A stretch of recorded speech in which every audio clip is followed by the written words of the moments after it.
Welcome to the Nerd Party. Want to be a part of the Nerd Party community? Don't forget to like our Facebook page at www.facebook.com/thenerdparty and follow us on Twitter at @JoinNerdParty. You can also help us by leaving a rating and comment in Apple Podcasts to help spread Time and Space to other listeners. If you want to contact us, visit thenerdparty.com/contact, click on our show logo, and leave a comment for us there.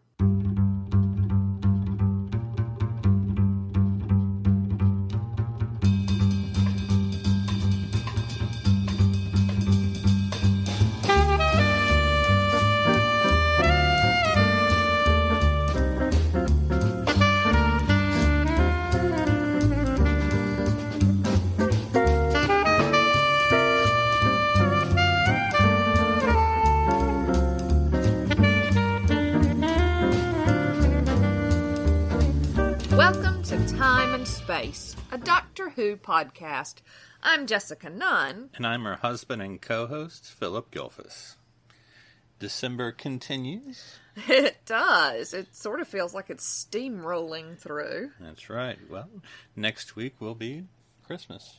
It will. Oh my gosh, yeah, next week tomorrow. Exactly. We have not put up a tree. No. It's because there's no Doctor Who Christmas special, so what's the point? This is true, yes. Although, you do like to keep your Christmas tree up for the 12 days of Christmas. That's right. And there is going to be a Doctor Who New Year's special. It's true. And our tree would normally be up. Mm-hmm. So it all comes together. Okay. Yep. Yep. Yes. It all makes perfect sense now. So we'll be continuing to talk about the Capaldi era of Doctor Who with the 12th Doctor in the 12th month. But of course, we've been getting some trailers and teasers and articles and previews about the new series of Doctor Who, of course, the Whittaker era. Yep. So, yeah, it'll just be 2 weeks until we're watching new Doctor Who. Wow. That's terrifying.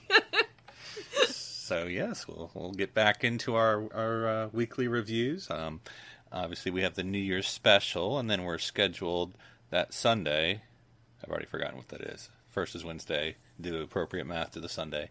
The 5th. The 5th? Is that when we're going to see it in the movie? We're going to go see it in the movie theaters. Because that's my mother's birthday. Oh, yes. We are skipping that. For Doctor Who. For Doctor Who. Priorities, people. Yep. So we're looking forward to that. It's supposed to be one of those Fathom events things that we go to. So it's supposed to, replay the New Year's special. And then there's supposed to be a live Q&A with Jodie and the rest of the cast and, I don't know, maybe other folks. And then there's supposed to be a little teaser about, I guess, part 2. Because I suppose the New Year's special is supposed to be part 1 of part 2, Spyfall, I believe. Speaking of two-parters. Yes. Oh, no, that's all I had to say. Okay. I was just offering you this fantastic segue, and I thought you were going to run with it. And I thought you were going to take over and step up. No, that was never going to. Okay. Yeah, no, carry on, my love. Yes, for two-parters, we're going to be talking about the 12th Doctor with the Zygon Invasion and the Zygon Inversion. And then for our Inside the TARDIS library, we're going to be talking about some 12th Doctor comics. Woo-hoo. So, well, let's get into it. Did you expect a sequel to the 50th anniversary? I did not expect a sequel to the 50th anniversary. I am down with it, but I didn't expect it. Although, we watched the... behind the scenes. Doctor Who Extra. Doctor Who Extra. That suggested that, Stephen Moffat? Yep. Is that who we're on? Totally knew. He was like, yeah, no, I'm not done with this. Yeah, he sort of had said in the Doctor Who Extras that he sort of had this story vaguely in mind before the 50th. And so, which of course that would have been during the Matt Smith era. But I guess he just never had a chance to do... I think he said David Tennant wanted Zygons, and so this was a chance in the 50th for him to finally get a Zygon story. Because my head's... I guess there were no... I don't know. I feel like I'm going to be wrong when I say this, but I don't think there are any Zygons in New Who until the 50th anniversary. I believe I'm right in that. Yeah, so this would be then their second appearance in New Who. But, okay, well, let's talk about the Zygons. I'm trying to remember if we've seen a classic Who Zygon story. Something tells me I want to say yes, but... I kind of want to say yes, too, but I couldn't tell you in what capacity. No. Yeah. So, but anyway, what'd you think of, at least from what you remember, the 50th, and then watching this two-parter of the Zygons as a Doctor Who villain? Yeah, again, I've said it before, I will say it again. I always like a villain that is not a villain. Right. And so I love it. I think it's great. Yeah, because in the 50th, I mean, they sort of they are what they are, sort of this snarly, kind of drooly shapeshifters. With suckers and all that stuff. But in this one, we get You're a sucker. That's true, for marrying you. We get a sort of more nuanced, or at least, picture of these villains. Of course, when they are in their natural form, if you want to call it that, they're still snarly and all that. But they're also presented as being cool, wanting to just... most of them just wanting to live their lives on Earth. Yeah, for the most part, they are refugees. Right. And we'll get into that, I suppose, a metaphor. Yes. And we get some new powers. I mean, again, I'm not 100% versed in Classic Who, so maybe they have these already, but we have sort of the electrical shock turning people into electric tumbleweeds. Yep. Which at first I thought, because it's been a while since I saw this, I thought that was just what a zapped Zygon looks like, but then they zap the humans and they are also electric tumbleweeds. Yep. So. Yep. Okay. I always think they look like big hairballs. There you go. So, well, you're cat-centric. So. Yeah, I am cat-centric. Yes. Yes. Cool. Well, one of the things I thought, we've mostly talked about Capaldi during this 12th Doctor month, but let's get into Clara a little bit. Yep. So, technically speaking, Clara's not in this two-parter that much, but, of course, Jenna Coleman playing... Bonnie. A Zygon disguised as Clara is sort of the main antagonist. So I guess whether you want to talk Jenna or Clara, would you sort of think of her role? Yeah. Again, I'm not a fan necessarily of Clara and Capaldi. I liked what they did with this. I was perfectly happy with her being Bonnie. And she did fine. I don't know. It's difficult in those final scenes with the boxes. She's not given a lot. Yes. He's giving this whole speech about we're all going to end up in this place anyway where we sit down and talk, so let's just skip the war bit and do the talking bit. And, yeah, there's not a lot that I see. I wanted to see more conflict in her own mind. Right. And didn't necessarily. Right, yeah. And I don't know, from a director point of view, whether you sort of want her playing the quote-unquote straight man, allowing Peter to do all his stuff, and you're the reactor, or you're the... But I don't know. I mean, you'd certainly want a dynamic as well. Yeah, you want to actually have reactions, I would have thought. And she just has sort of a... And, I mean, I'm not trying to make fun. She just sort of has the troubled brow. I'm thinking about this, and no, I'm bad, but maybe he's getting into me, and I'm making decisions, and, And so. Yes, and don't get me wrong. I mean, eyebrow acting is an art. That's right. But there is more to your face than eyebrow. Yeah, she, it's a bit of a...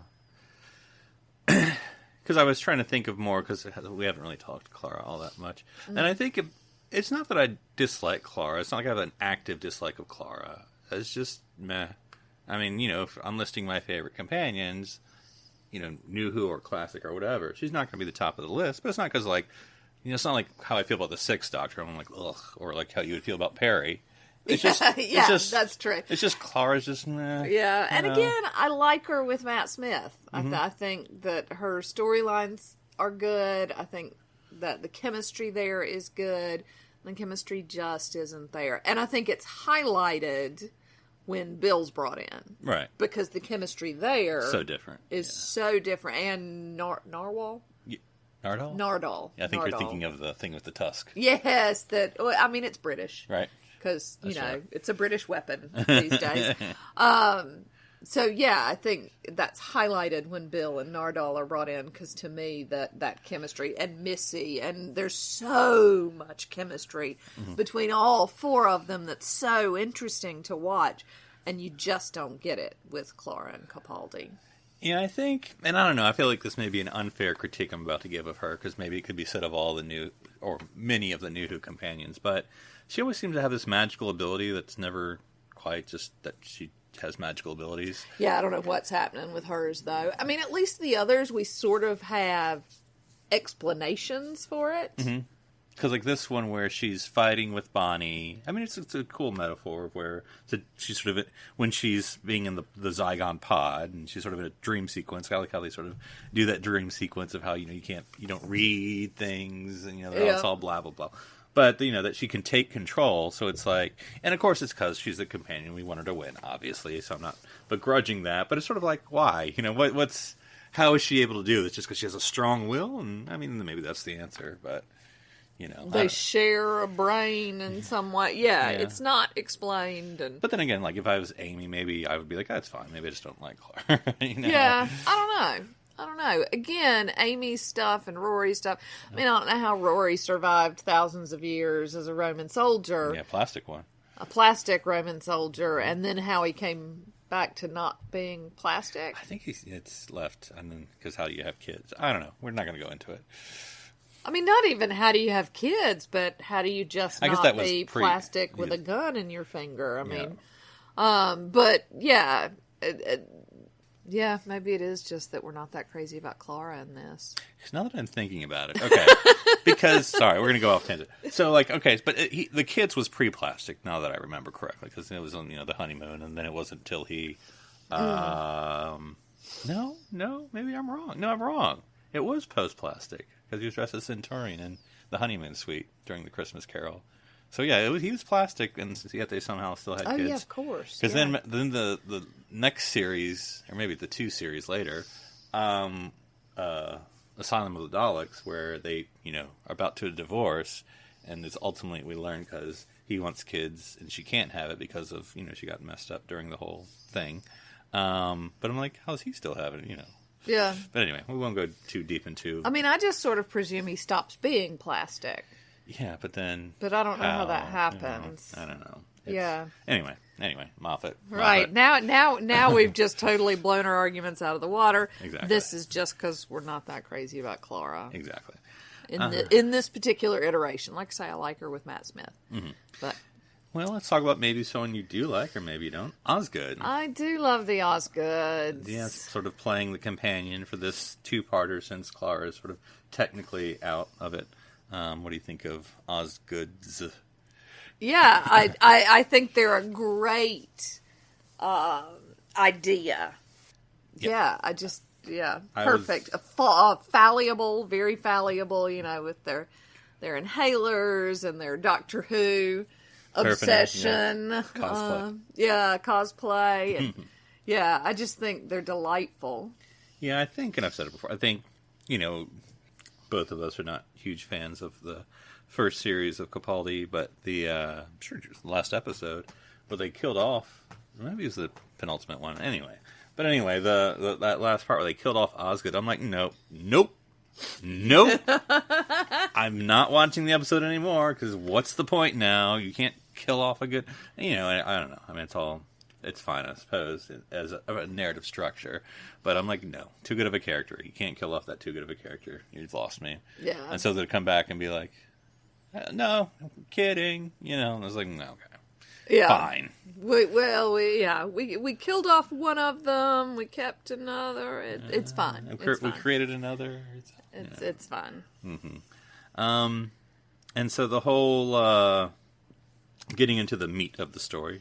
So you have theoretically one is human and one's a Zygon, and they're sort of keeping the peace, representative of the peace incarnate, if you will. Yeah, absolutely. When one was killed, then that sort of breaks the peace metaphorically, I suppose, because there's only one of them, and then there you go.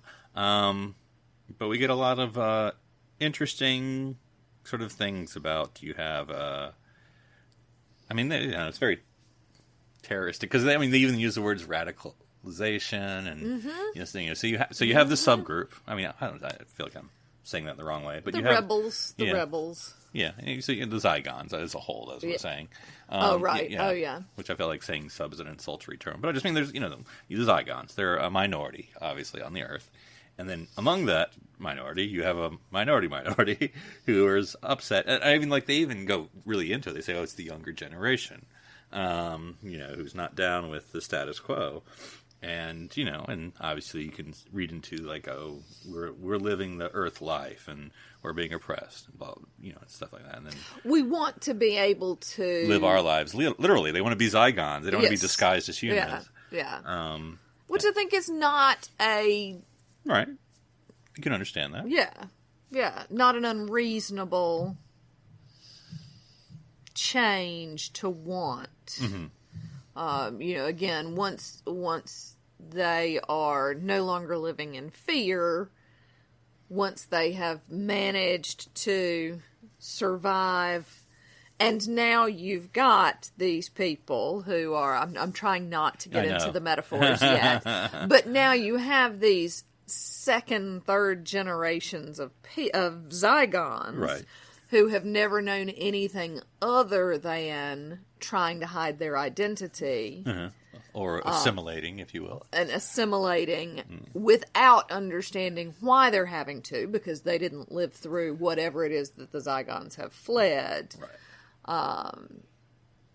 So they are in more comfort, less terror, and want the opportunity to be who they are. Mm-hmm. Not an unreasonable request, and also not a request that is ultimately resolved in any way. No. But I guess the argument is ultimately the means of how they choose to act out that conflict. Absolutely. So, although that's not the discussion that's had. Well, I mean, I think at the end, I think if through a lot of it, the doctor at least, is trying to be like, okay, well, you want to talk. I mean, even maybe if it wasn't the first part, at least the second part.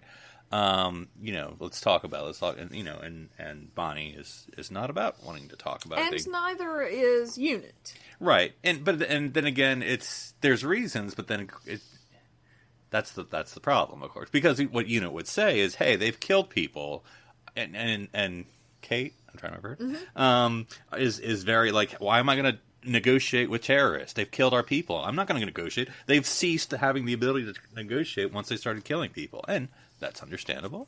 And so when she's trying to throw bombs at them, or it's not crazy that approach, because you can but then again, that's the whole tit for tat.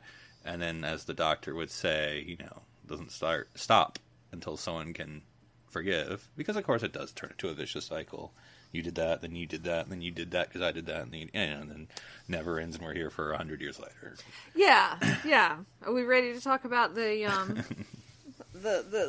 metaphor yet? Sure. Because I'm ready. Go for it. Because and I think that's when you look at particularly modern war, but even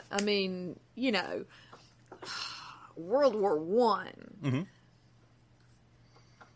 They fought, and, the argument is, well, our side was stronger, and we kicked your ass, so get yourself in line. And so they do, but then, of course, that gives rise to someone like Hitler, because Germany was so destroyed by World War One. So did all the fighting, same thing. Another one that it brings straight to mind is Northern Ireland. All of the horrible things that happened because people, and as the doctor says, you're eventually going to have to sit down and talk. Mm-hmm. That is a truth. Mm-hmm. Once you have finished killing all of these soldiers and civilians and all of these things you're eventually going to have to sit down and talk. Mm-hmm. Why not bypass all the killing crap and sit down and talk in advance? Yeah, and there's And one speech can't do everything, of course, but it does, a 70% job of exploring this issue, because when he's sort of, for lack of a better word, interrogating Bonnie, okay, so you win, then what? And which, is how many metaphors has it been of, let's fight a war, but we have no idea what the plan is for afterwards. But, it can go both ways, using an American example. So what's the bad way it can go? Well, the war in Iraq. Okay. Well, the second one, Operation Iraqi Freedom. We're going to have this war, and what's going to happen after you defeat Saddam and all that? And then there was no plan, and that's when everything went to heck. In a good way. What does that mean? The American Revolution. We're going to defeat Britain. And we had the Articles of Confederation sort of written on the fly, and that's how we're going to have a government, and that didn't really work, and et cetera, et cetera, et cetera. So, can cut both ways, obviously. Yes, absolutely, absolutely. And everybody has to be on board. Mm-hmm. Because then there's when he asked, and this is what it comes down to. Now, a lot of people, to choose your conflict, and then choose who you think would be the representatives of the conflict. And, when the doctor asks, what do you really want? What do you really want? And I don't know if, from a writing standpoint, maybe they simplify Bonnie a little too much as the antagonist, because she says, I want war. Okay. No, that's not... maybe it is what you want, but I feel like what you want is for the Zygons to live in their own identity, but that's not what she says. And so that's what makes it a little easier to play that conflict.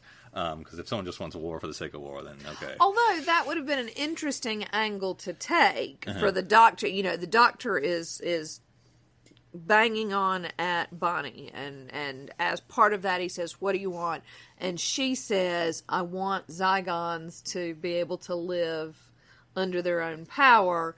And then Kate can get into the discussion of, well, this is why that won't work, or this is how it could work. And then instead of just this complete change in her, we've got this dialogue between both sides. And that may have been another way to take that, another direction to go in. Because I think it's important to, because at the end of the day, this particular conflict, there wasn't any compromise.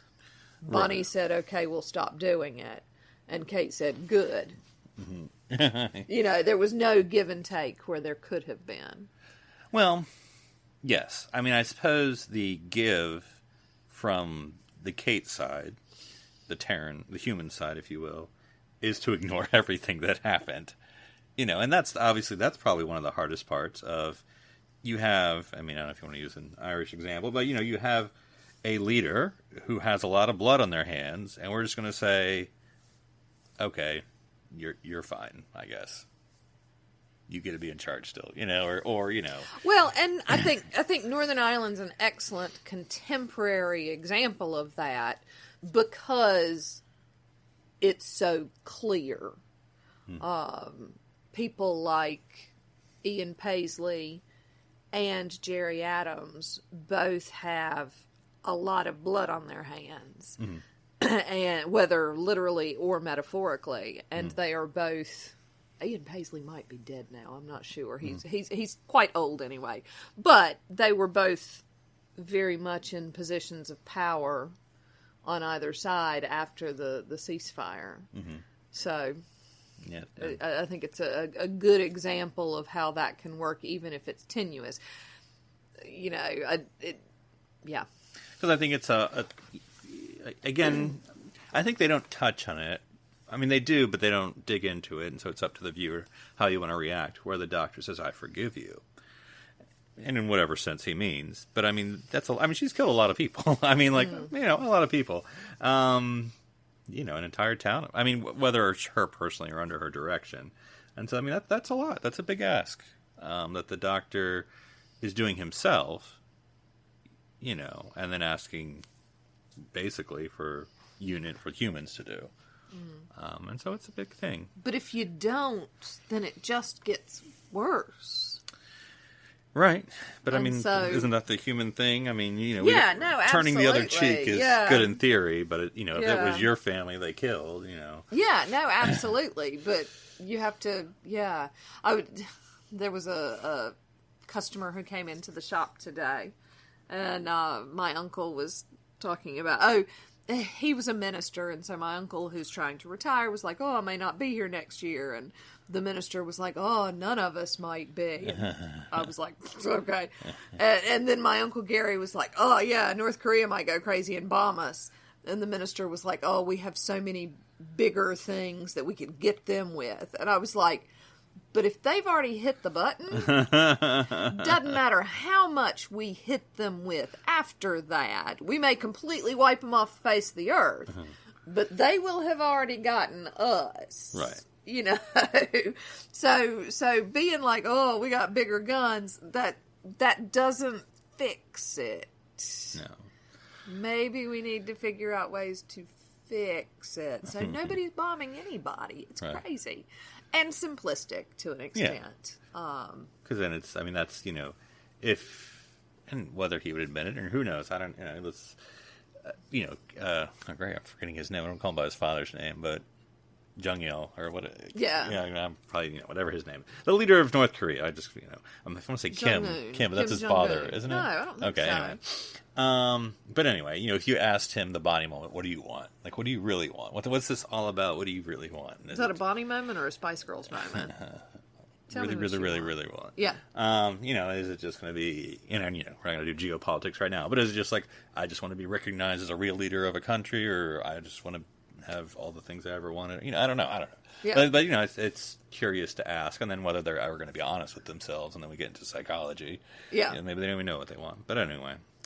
But it's a interesting story, and there's a lot to explore into the depths. But let's zoom out a little bit and just talk about the Doctor right now, and the 12th Doctor, Peter Capaldi, this whole era, because sometimes can sort of, when I look at the new Who from 9 to 13, 12 usually is probably going to get my lower rating across the board. But then we have these two-parters, and I think, without going too deep into thinking about it, 12 has good two-parters. Because 11, who is my favorite, doesn't always have my favorite two-parters. In fact, I usually don't like his two-parters. But 12 usually brings them. They're all epic, which I guess that's the point of a two-parter, but not really, because I think about the 11 two-parters of, like, The Hungry Earth, which, it's okay. But, it's not, like, epic. It's just... or The Plastic People, not epic. With the 12th Doctor, it's sort of like when I forget what they are, the mummies take over with Bill, and they create the pyramids or whatever. Oh, right, yeah. That was a two-part, and then you have this one, which is the Zygon's a two-parter. Death of, again, I'm ignoring his first series, because the Heaven one's weird. But anyway, I think of course it's Moffat, but whatever. But I think the 12th Doctor is able to have the sense of epicness better. Yes. And boy, and part of it, perhaps, is the fact that he can monologue the crap out of stuff. He's just a good monologuer. And that's a lot of fun to watch. Yes. Kind of has that Captain Picard aspect of... and I was going to say, as much as I love Matt Smith, Capaldi's age gives him a little more gravitas for those sorts of things. And so I think it works better for him in that way. Yeah. Because, I'm thinking... And maybe it's just... it's not just an age thing, because you also have to have the actor skills, which Peter does. Because I'm thinking... So the speech we're all talking about in that part 2. So I'm thinking of, like, all the other actors. So, like, Ken Eccleston making that, or Tennant making that, or Smith making that, or even Whittaker, doing it. They would all be very different, I think. I think Eccleston would be the most interesting to see. But I can see them all doing it, and I think they would all bring it differently. Because, both as themselves as actors... and also as their doctors, their character, how that would choices, be. But yeah, I do think, as much as and it's not like I'd actively dislike the 12th Doctor. Well, after the first series, but I think he does carry it well. Yeah. I don't know why he wants to know so badly which species Osgood is. I think it's a very much I don't know if it's the 12th Doctor or just the Doctor in general, the thing of being like, because the running joke, of course, is everyone keeps asking. And I think he can play it where he's like, no, it's not important. But then when he's alone, like, no, tell me.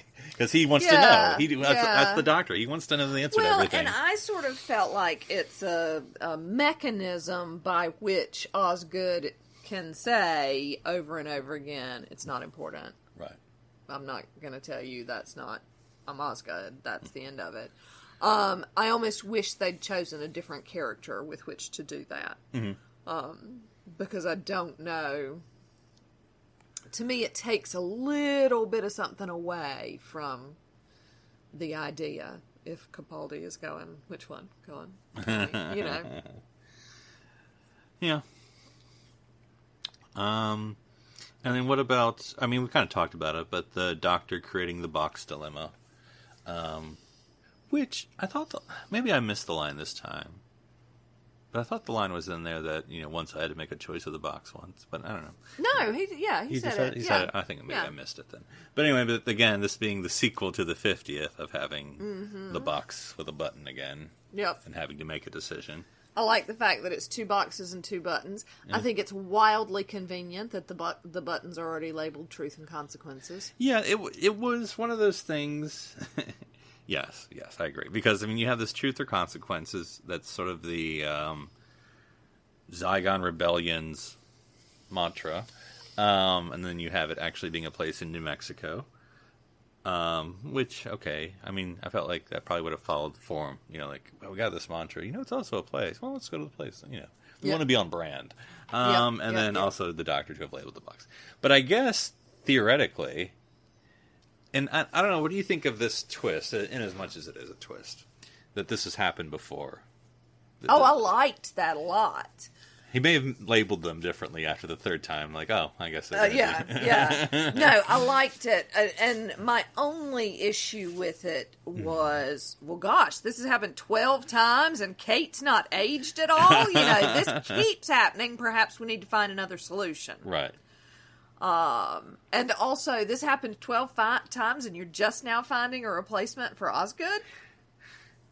Yeah. There are questions. I mean, I like it as an idea of, no, this is the way it works out, and this has happened before. I don't mind that. It leaves a lot of gaps, though. Yeah, because, I mean, the obvious, well, I say the obvious. The obvious metaphor is, of course, is that this whole story of rebellion, war, conflict happens all the time, of course. That's what they're trying to say, of course. But then when you think that this literally has happened a lot, I mean, like, watching it this time, I don't know if I tried to do it the whole time, but when we started, I'm like, okay, I'm going to try to watch this. The Doctor has done this 11 more times. Yeah. Doesn't look like it. Yeah. And also, you'd think people would have noticed, because the only person's memory that they wipe is Kate's. Yeah. Well, and the 2 Zygons who are in there with them. Yeah. There are a lot of people who have got dead people. Yeah, I was going to say. What are we telling them? Mm-hmm. Is this another gas leak? Is that what has happened? No, it's, who's the illusionist? Darren Brown? Yeah, that's it. Darren Brown, okay. Yes, it's a Darren Brown incident. Okay. Like, like in the 50th, they say we're going to have to put this on Darren Brown again. Oh, yeah, yes. Yeah. Mm-hmm. Bless. Poor Darren Brown. He gets all the blame. Matt Ricardo gets no blame at all, and that's just not fair. But, yeah, so that it leaves some gaping holes, but I appreciated the metaphor of this happens. And again, as I always say, Doctor Who fandom, I don't try to think about it too much. I just appreciate and also, if we're wiping their memories, how do we expect them to learn? How do we expect them to grow as people if we're wiping their memories? Of course they're going to do the same thing over again. They've not got the opportunity to learn from it. Well, I think that may be an unintentional or intentional metaphor there, because we don't seem to learn. Oh, well, this is true. We seem to have very short memories about war and conflict. Ridiculously short memories. So... Well, what about just in the strengths of the 12th Doctor I have written down? What do you think about sometimes? I've said, dude can monologue the crap out of stuff. Well, what else? I mean, his characteristics of both being grumpy but insightful. The gravitas of pulling out things from people. Mm-hmm. I mean, the example that jumps into mind may not be the best one. Kill the Moon, where he's trying to draw out of Clara and the two other, well, the girl and the woman, that you need to make this decision. Trying to draw out of people, whether it's mentoring or not, or whatever you want to call it. Maybe you'd call it paternalistic in some, but just trying to not necessarily in a pejorative way. Yeah, no, but you don't necessarily see that from the other doctors as much of him. Yeah, I think he's a very thoughtful doctor. Mm-hmm. And I think, when we're talking about the effects of the Time War on all of our doctors, he's the one who got to see a different choice, a thoughtful, forgiving choice. Mm-hmm. And we see that throughout his tenure. Mm-hmm. And I think that's pretty clear. I like that. Yeah.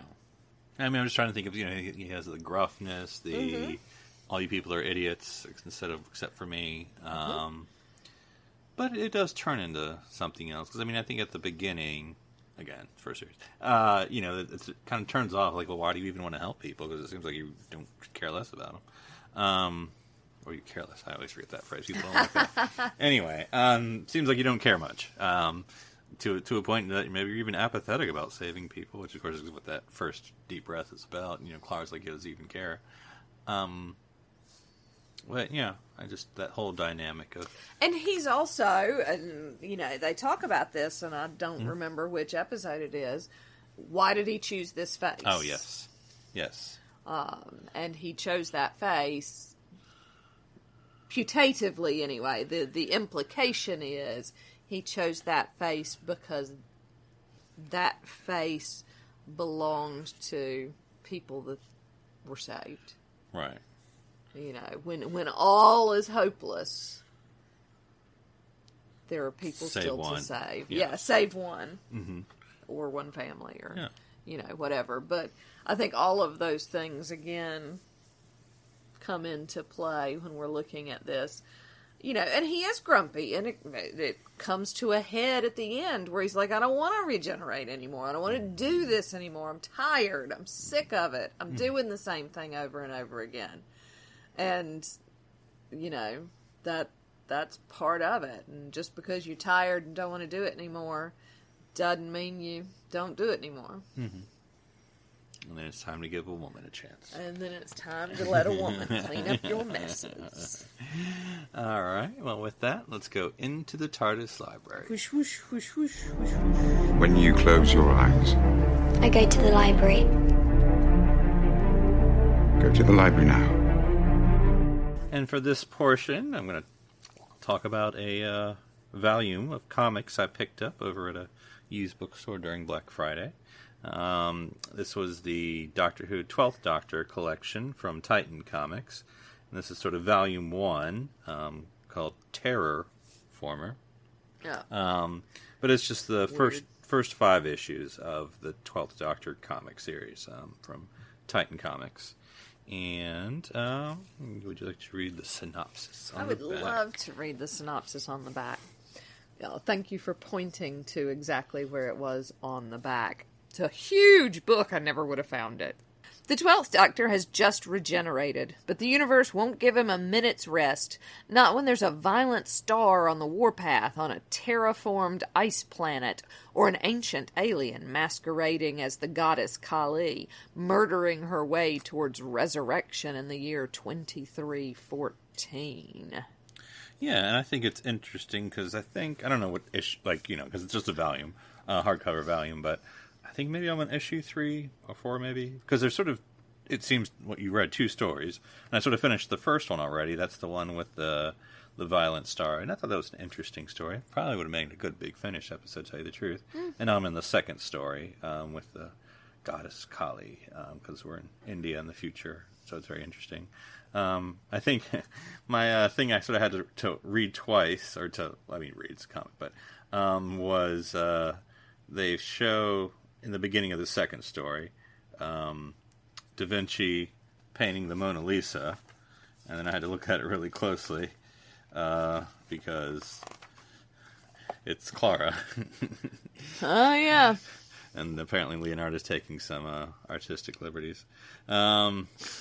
So I thought that was interesting. But yeah, it's been interesting, especially, and it's one of those things I'm wondering, because whether it's novels or comics or something in a new property, and by this I mean the 12th Doctor has just started.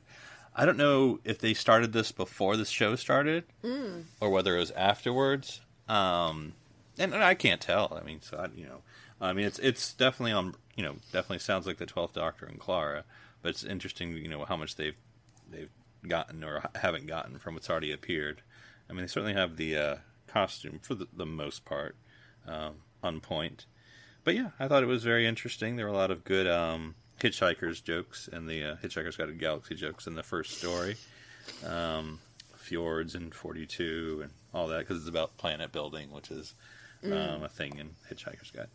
And then Clara's very heroic, as she always is. And so in the beginning of the second story, which I thought was interesting because the Doctor gets a call from someone who he met in a previous incarnation when he was the 4th Doctor. So I think that was sort of interesting to have you've met someone and they call you back and you don't know which incarnation it is and all that. So yeah, so far I'm enjoying it. It's a very good. So cool. Yeah, I don't know if everyone reads Doctor Who comics, but of course everyone reads Doctor Who comics. But yeah, it was definitely an enjoyable one you should check out. All right. Well, as I said, next week is Christmas time. Woo woo. So we're going to be talking about Christmas specials. That's right. And I don't know whether we're going to pick one or watch a bunch. It's just whatever we want to do, I guess.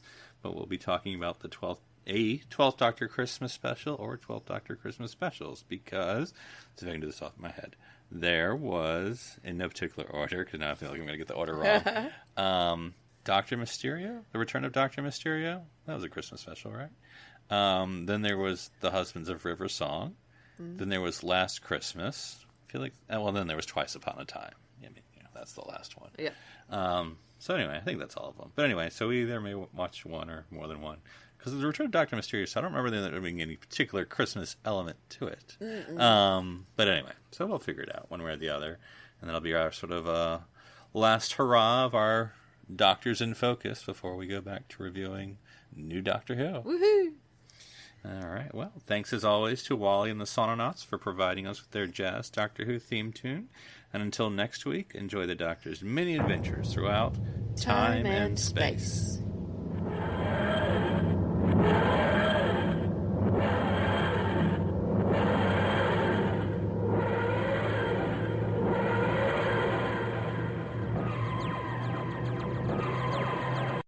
This is BBC Television.